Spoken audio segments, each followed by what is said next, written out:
Okay. All right, come on in a little closer.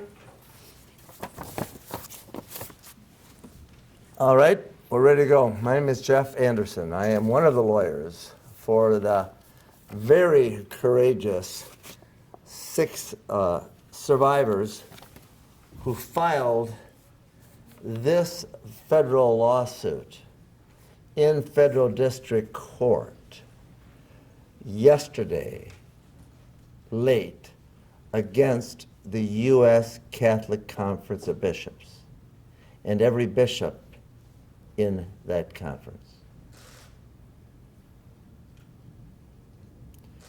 These survivors with whom we stand, 3 named in this suit, 3 not present here today, are seeking in this a court order that requires every bishop in the Catholic Conference and every diocese to come clean, to disclose and disgorge the very dangerous secrets that they keep and hold in their possession. Those secrets that they keep and hold in their possession are the identities of offenders, priests who have raped, but the files that reflect the officials that have concealed these crimes and have protected these offenders and themselves over the years. Thus, this lawsuit is for the maintenance of a public hazard, not just past, but in present, in real time, right now. And this is a peril that is grave and that is serious. There are 197 dioceses shown here in the U.S., presided by various bishops and archbishops. And of this 197 dioceses, there are 120 bishops that have not released the names of any of the offenders or all of the offenders they know to be and who have worked in their diocese under them or their predecessors. 120. And those are all of those identified here in light gray. This is a nationwide peril. Those identified in dark gray have made some disclosures and have released some lists of those offenders they know to be, but those lists and those disclosures are incomplete.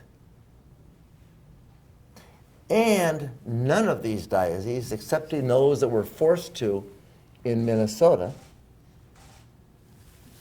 under court order, and as a result of a lawsuit just like this, have released files pertinent to the known histories of the cover-up of those offenders. So the peril that this lawsuit is designed to address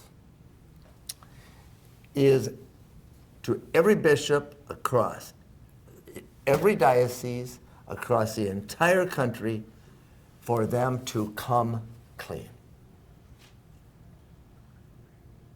Because the danger is real and the danger is imminent. And the truth that they know to be is hidden.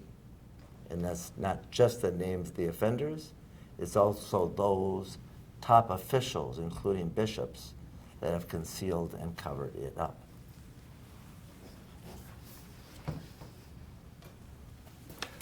We also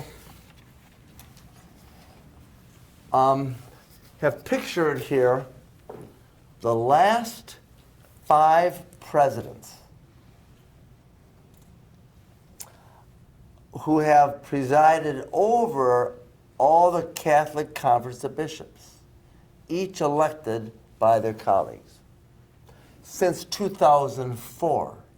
And it was 2004 that the bishops began to report internally to the John Jay College the numbers and the names of the offenders that they knew to be, or who had worked in their diocese and had violated, molested, or raped children. And so, in 2004, we have Bishop Skilstad, who from 2004 to 2007, now then president,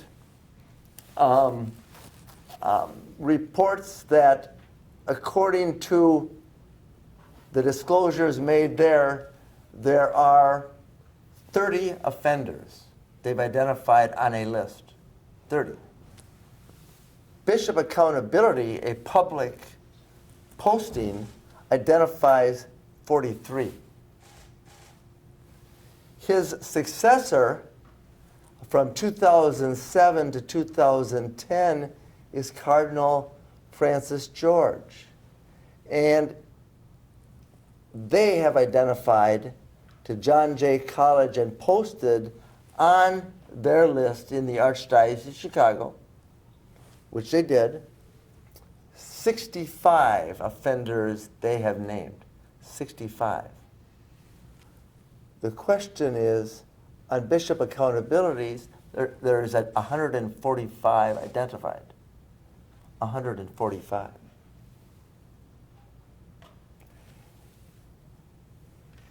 His successor is Cardinal Timothy Dolan, now Archbishop, Cardinal in New York. And in the Archdiocese of New York, he,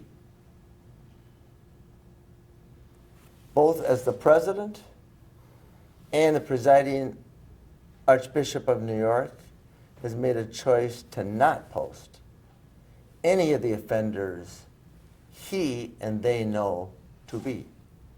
And he has said publicly, well, we have rolled these names out over time. That's hardly a disclosure, and it's hardly the full truth. It's a half-truth, which makes it a whole lie when it comes to child protection. He's also the Archbishop that described 2018 as these disclosures were made as the summer of hell. That means for him and his colleagues.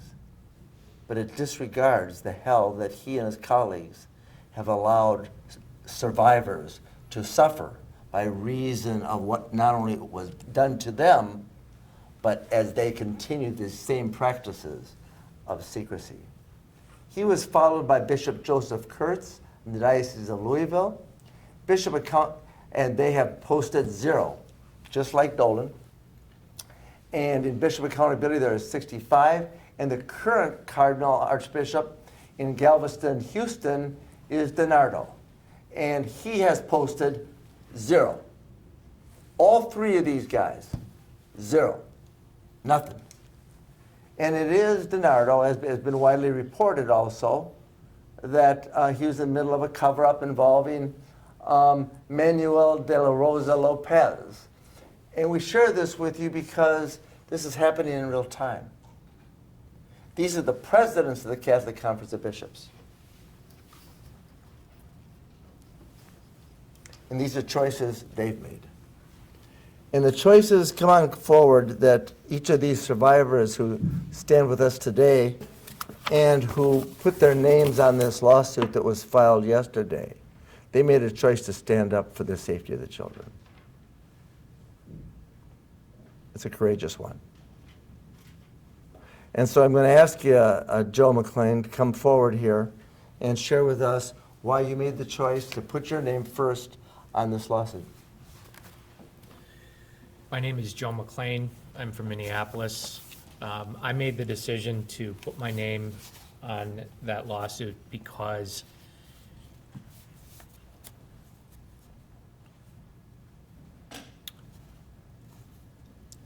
I am here to force the United States Conference of Catholic Bishops to come clean and to do the right thing. I am here to protect kids today. I'm here to protect kids tomorrow, and I'm here to protect children who've grown into adults and who haven't had an opportunity to heal from the abuse that they suffered at the hands of Catholic priests. And Joe, share with us, some years ago you came forward and actually brought suit against the Archdiocese of St. Paul, Minneapolis, by reason of the abuse that you endured by a priest by the name of Charlin. And at that time, another survivor by the name of John Doe had both forced a settlement and a disclosure in the Archdiocese of St. Paul and Minneapolis by having brought a suit just like this, named a nuisance or public hazard. And as a result of that, the files and all the offenders, and at that time they had disclosed 0, and soon after the suit, 33 were disclosed, and to this day, it's now numbers 91. And of those 91, the offender that violated you was named, was he not? That's correct. So when you saw Charlin's name ordered to be disclosed by the Archbishop and the Archdiocese, a member of this conference, disclosed publicly for the first time, Joe McLean, how did that feel? It was a huge moment of relief. It was profound. Years of frustration and anger and isolation were just suddenly wiped clean. Without that file, my allegations were toothless, and I'm just one person. And I know that there are others out there who are feeling the same way I did before we got that file. And then once you got the name on the list, and then we got the file, and we were able to turn it over to you and make portions of that public, at that time, Charlin, the offender, was in a position of power over others. So what did you do now that you were armed with this information? What did you do with that, and what happened to him? So in 2013, I took that file and I went to the state attorney general in Minnesota, and I filed a almost duplicate report that I filed in 2002, and I accused Charlin of what he did. But this time, we had the file as evidence. And at that time, Mike Charlin was a licensed psychologist, clinical social worker, and licensed marriage and family therapist. He was practicing in the Twin Cities, and he had been counseling children in Big Brothers and 4-H. Did you hear that attorney generals and law enforcement officers, in particular top officials of the diocese across the country, those files that are being held in those archives in every diocese in the US of A, and all those names are evidence. They're evidence of crime and they're evidence of cover-up, and until they are disgorged and disclosed and made available to the public, to the parishioners, to the police, and to the prosecutors, kids are not safe.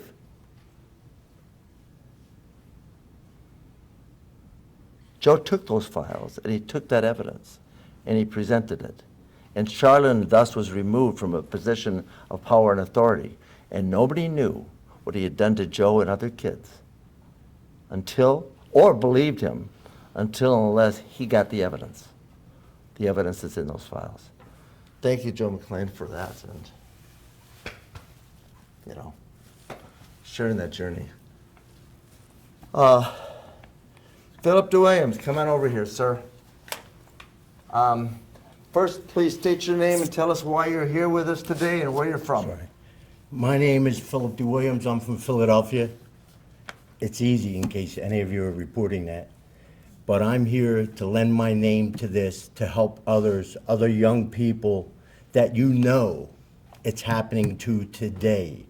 And the only way we can help them is by you all bringing the story out, putting it public, make sure it's done right, to put pressure on them, because they're not going to stop until somebody stops them. Jeff, Joe, and whoever. Mine's just a name, but you can all help. And Phil, you're a lot more than a name. You're a courageous survivor that chose to stand up for yourself and all those other kids and bring a case against the Archdiocese of Philadelphia. What year was that down there? 2011. 2011. At that time, in 2011, the Archdiocese hid behind the statute of limitations, as do the bishops in New York and Pennsylvania and across this country, and got that case, what? Dismissed and thrown out.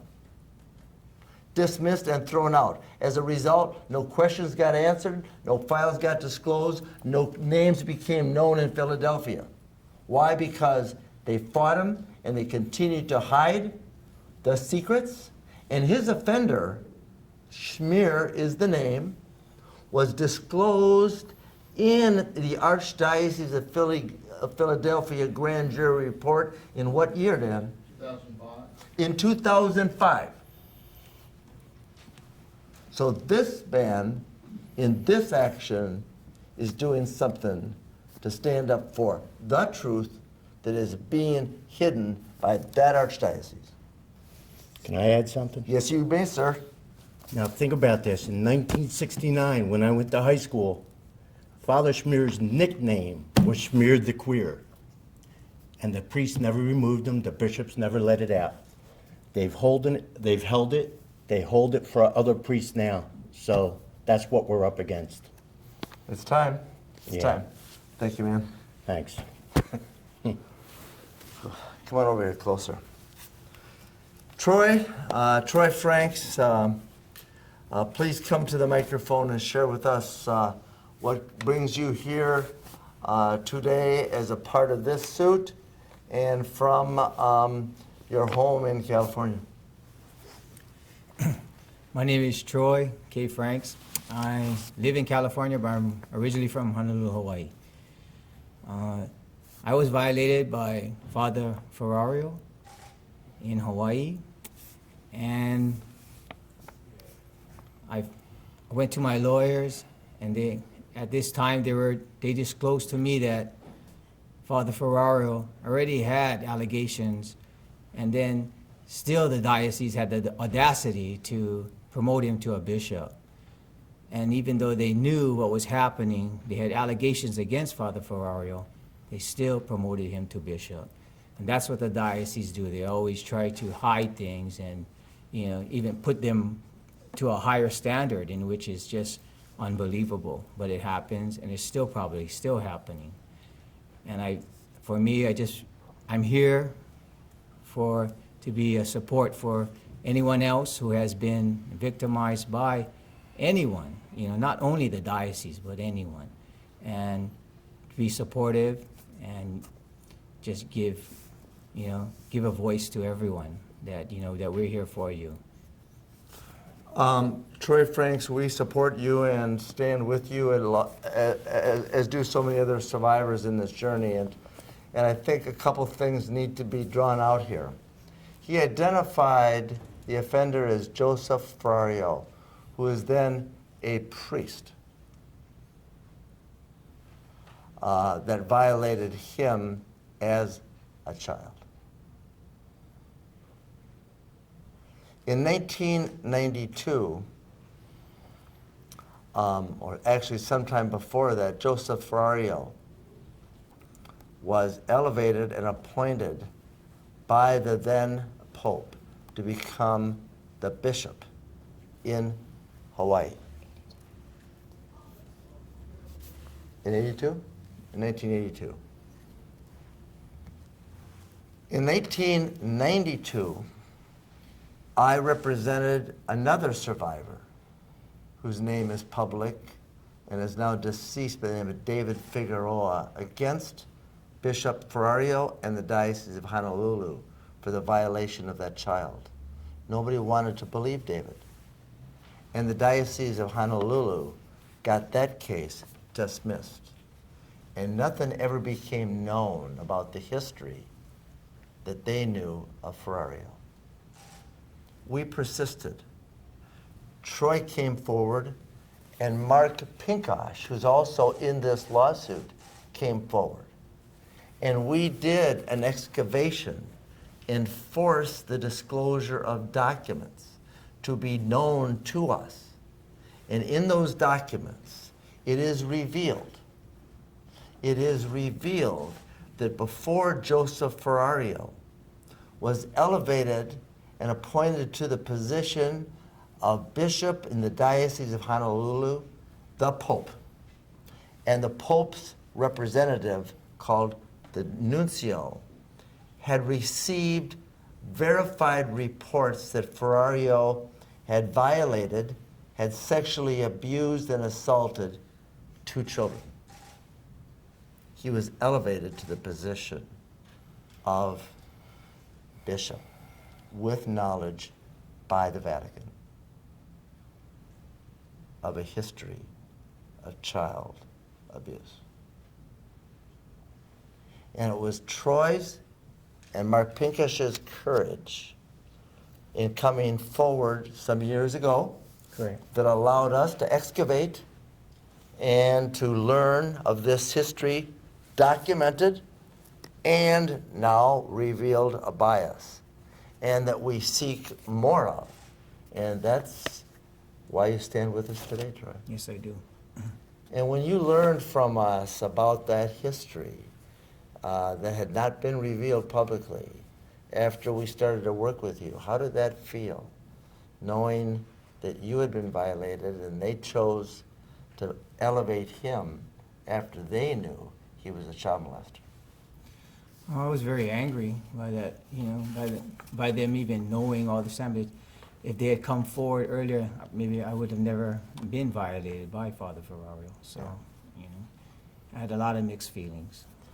Well, thank you, Troy Franks and Mark Pinkosh also named in this, because it is your courage by standing with us and allowing us to excavate that information that we can now share that not only just with you, but with the public, about what they knew and what they're continuing to do. Thank you, Troy. Also in this lawsuit, there's another individual named here by the name of Darren Buckman, D-A-R-I-N Buckman. He was violated by an offender, Monsignor Anderson, in the Diocese of Peoria, Illinois. And he, about 6 weeks ago, also brought a lawsuit under the same legal basis and legal theory against all the bishops in Illinois for keeping these secrets and conspiring to keep these secrets, just as the Catholic Conference bishops are doing.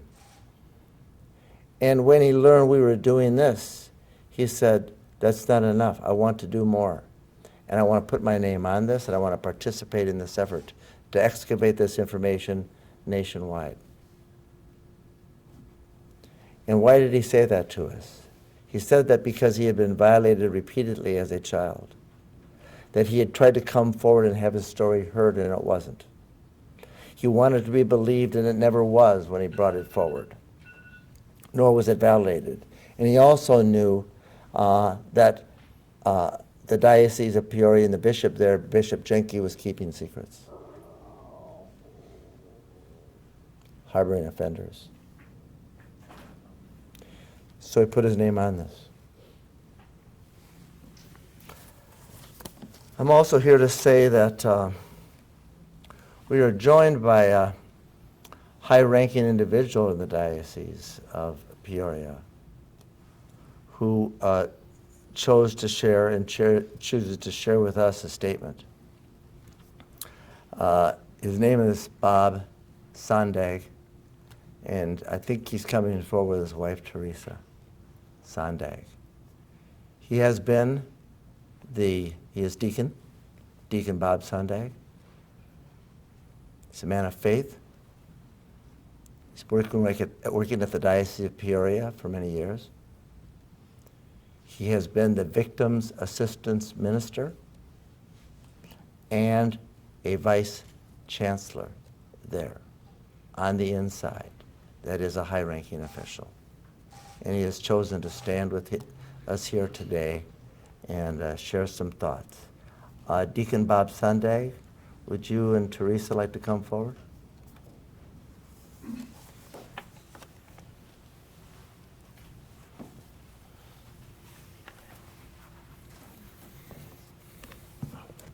You stay here. Stay here. Absolutely. Come on in.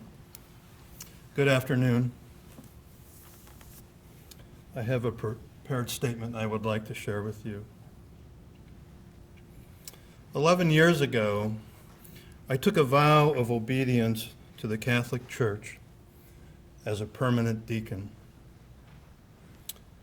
For the past decade, I've served as the Victim Assistant Coordinator and as a Vice Chancellor until recently. I took my role seriously as a Victim Assistant Coordinator to promote the healing and reconciliation of sexual abuse to minors. To you victims of sexual abuse, I know your distress is real, and it takes so much courage to come forward. The last thing you need is someone denying your truth without you justly being heard. I am so sorry. Some of you have either felt forced into litigation or just give up, and some of you have gone away. When a process re-victimizes those people harmed by priests, deacons, religious, and lay people who are working for the Catholic Church, victims who have bravely come back to our doors, longing to be heard, believed, and helped, it is evident that that process needs to be changed. To all diocesan colleagues, we must avoid dismissing victims with raw wounds, regardless of how old, or quickly defaulting to the statute of limitations, and or mistreating them again by conducting a limited, biased investigation. Instead, we must show the love and compassion of Christ to these victims. Bishops, you are ordained to lead the church. Years of prolonged mishandling of sexual abuse victims continues to plague the Catholic Church. The checks and balances put in place in 2002 through the Dallas Charter have been compromised. At times it seems that protecting the institution is a higher goal than caring for victims.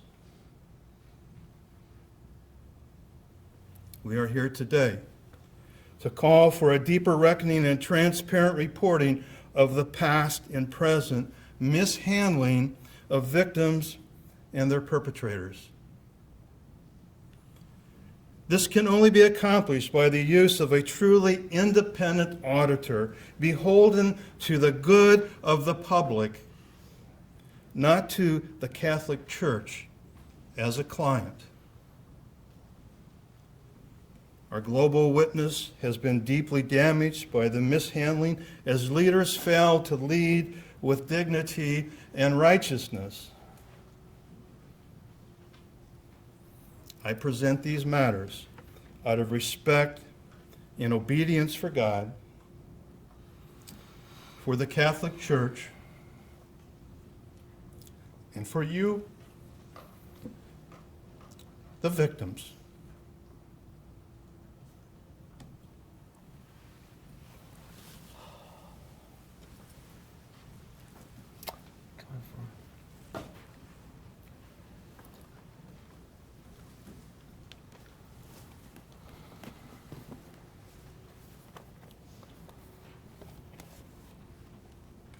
thank you to each of the survivors that stand with us and those that have stood with us in this time of great danger, and to Deacon Bob Sondag for any other and every other insider who has found a way to share the truth the same way he did here today. So with that, we'll take a few questions. The cynical among us, Mr. Anderson, might suggest it's opportunistic to hold this event while the bishops are meeting as blocks from here. Would you say that the church has sort of put you in this situation where you sort of have no recourse but to do this? Yeah, the question is the cynical among us would say that it's opportunistic to hold a press conference and file such a broad-ranging lawsuit while the bishops are convening. And yes, it is opportunistic. We are taking the opportunity to do everything we can together to protect the kids, to disgorge the secrets, to disgorge and disclose the dangers that they won't.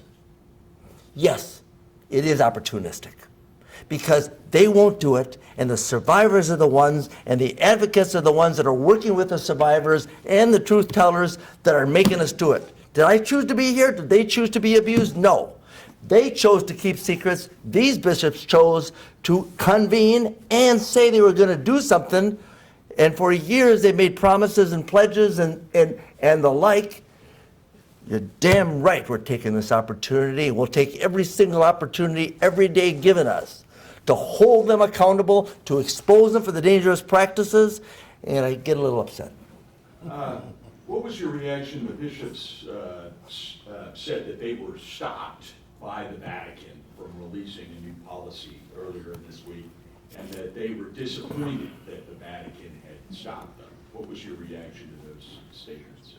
Well, our reaction to the announcement that the Vatican had instructed the Catholic Conference of Bishops to not come forth with their new protocols was really just no surprise. Why is that so? First, all the protocols that the bishops have made and the pledges and the promises they made in the past were half measures, most of which were never enforced. And if they had been, they would have come clean in 2002 and 2004 when they made all those promises under the charter. Well, they broke those promises.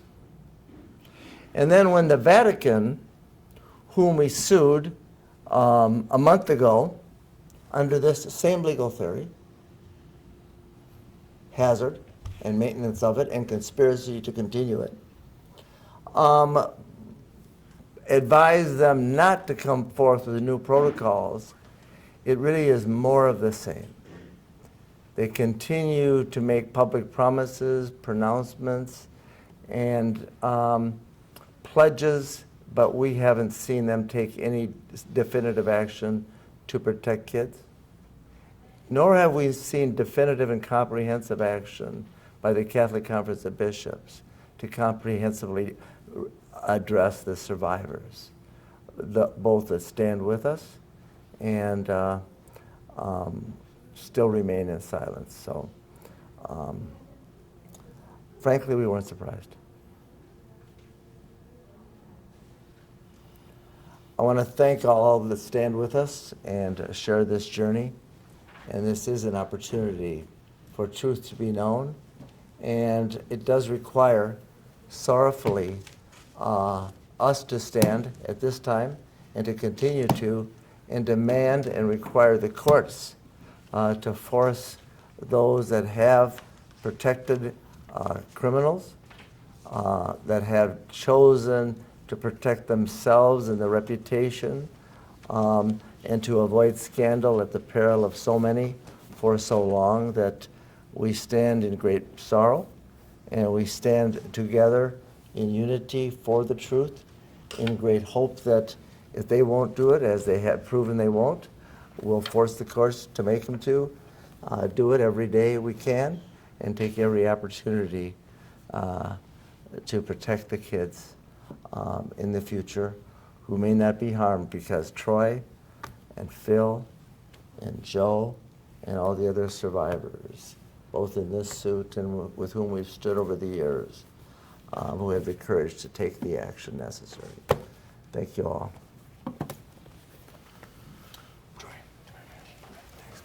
Thank you.